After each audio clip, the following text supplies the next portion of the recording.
Willkommen zu dieser technischen Anleitung zum Dyson SV23. Wir sind Kelatos Informática, Spezialisten für technische Reparaturen. Wir holen dein Gerät direkt bei dir zu Hause ab, führen eine kostenlose Diagnose durch und schicken dir einen Kostenvoranschlag, bevor wir reparieren. Keine Anrufe, keine Fahrten. Wir befinden uns in der Calle Joaquín María López 26, Madrid. Bequem, transparent und professionell. Link in der Beschreibung. Wenn dein Dyson SV23 komische Geräusche macht, kann das auf einen defekten Motor hinweisen. Oft passiert dies, wenn sich Schmutz oder Haare im Motor ansammeln, was zu einer Überlastung führt. Ignorierst du das Problem, könnte der Motor vollständig ausfallen und du müsstest die gesamte Einheit ersetzen. Für diese Reparatur benötigst du einen Kreuzschlitzschraubendreher, eine Zange, einen neuen Motor für den Dyson SV23 und eventuell etwas Isolierband für die Kabelverbindungen. Zuerst musst du den Dyson SV23 sicher öffnen. Beginne damit, die Schrauben an der Unterseite des Geräts zu lösen. Achte darauf, dass du die Schrauben an einem sicheren Ort aufbewahrst, damit sie nicht verloren gehen.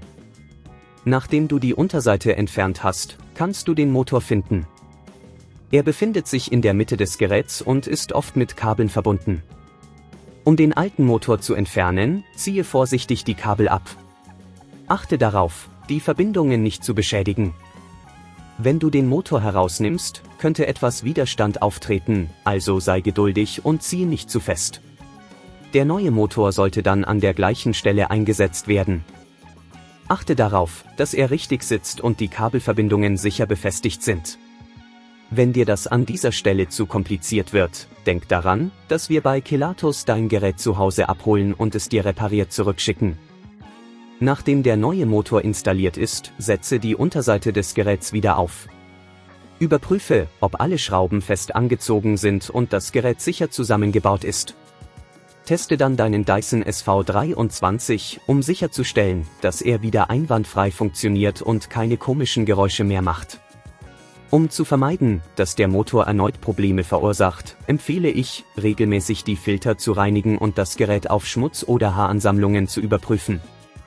So bleibt dein Dyson SV23 in einwandfreiem Zustand und du kannst seine volle Leistung genießen. Wenn du kein Risiko eingehen willst, bei Kelatos holen wir dein Gerät ab, reparieren es und liefern es dir nach Hause, deutschlandweit. Link in der Beschreibung.